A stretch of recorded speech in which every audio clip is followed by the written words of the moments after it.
জাফরাবাদে হিংসার ঘটনার জন্য তৃণমূল কংগ্রেসকেই দায়ী করলেন হুমায়ুন কবির। তৃণমূল কংগ্রেসের চক্রান্তেই এই ঘটনা।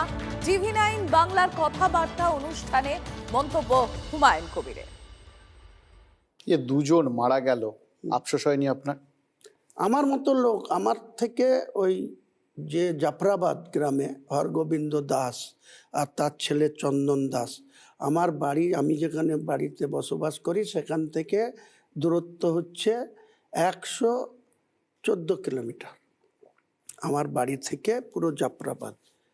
এটা যদি বহরমপুর সাব ডিভিশনের 30-40 কিলোমিটারের মধ্যে হতো, আমি নিশ্চিত বলছি কোনো প্রশাসনকে লাগতো না, হুমায়ুন কবির এই ধরনের ঘটনা ঘটতে দিত না, সামনে থেকে দাঁড়িয়ে এটাকে রুখত। কিন্তু সেখানে তৃণমূলের এমএলএ আমিরুল ইসলাম, সে কোথায় ছিল, মনিরুল ইসলাম ফারাক্কার এমএলএ, ওইখানেই বাড়ি।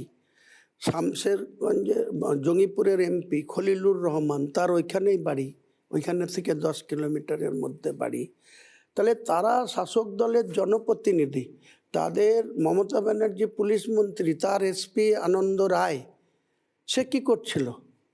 অতক্ষণ ধরে একটা ঘটনা ঘটলো, ইনসিডেন্ট ঘটলো, পুলিশ আধ ঘন্টার মধ্যে স্পটে পৌঁছানোর কথা, 2 ঘন্টাতে সেখানে তারা চিৎকার করছে, তারা বাঁচাও বাঁচাও করছে, ফোন করছে, কারো ফোন রিসিভ হলো না, থানার ওসি রিসিভ করলো না, এসপি ফোন ধরলো না। গোটা বিষয়টা কিভাবে দেখেন?